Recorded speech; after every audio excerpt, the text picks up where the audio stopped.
This free step-by-step video comes to you directly from Haynes.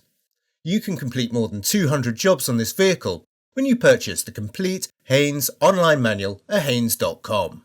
Auxiliary drive belt renewal.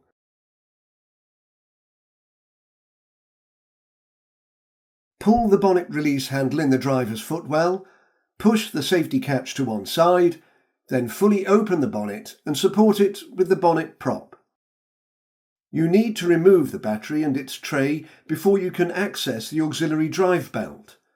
The battery is located on the front ride side of the engine bay when viewed from the driver's seat. First, remove the battery cover by releasing its clips. Remove the negative lead from the battery terminal first, and then the positive lead. Release the lead retaining clips from the battery box. Undo and remove the battery securing clamp and lift out the battery with the straps if fitted. Take care, the battery is heavy. Unclip and remove the battery box before you undo the battery tray securing bolts. Release any remaining lead clips before removing the tray from the engine bay. Access will be improved if you also remove the air filter components. Undo the air filter to throttle body trunking, release and place aside.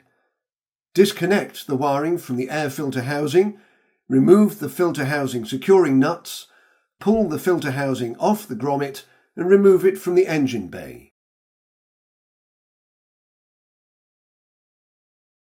If you're going to reuse the auxiliary drive belt, mark its direction of travel.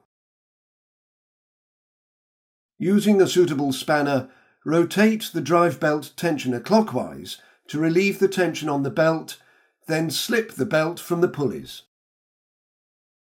Check the pulleys for excessive movement.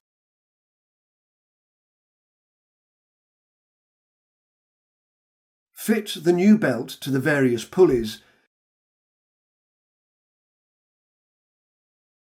then rotate the tensioner clockwise and fit the belt around the tensioner pulley. Ensure the belt is routed correctly and locates fully on the various pulley grooves. Refit the air filter housing and the trunking from the throttle body to the air filter housing.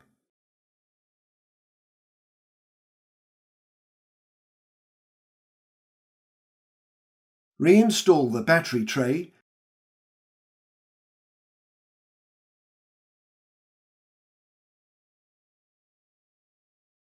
the box and the battery,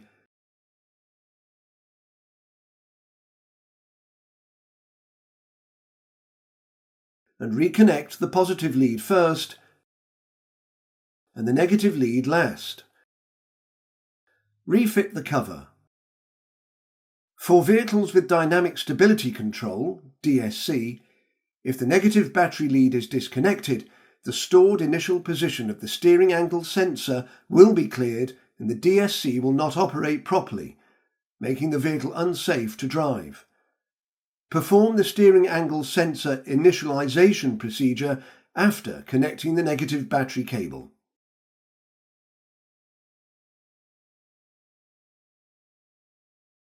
Don't forget to reattach the wiring retainers before connecting the plug to the air filter housing.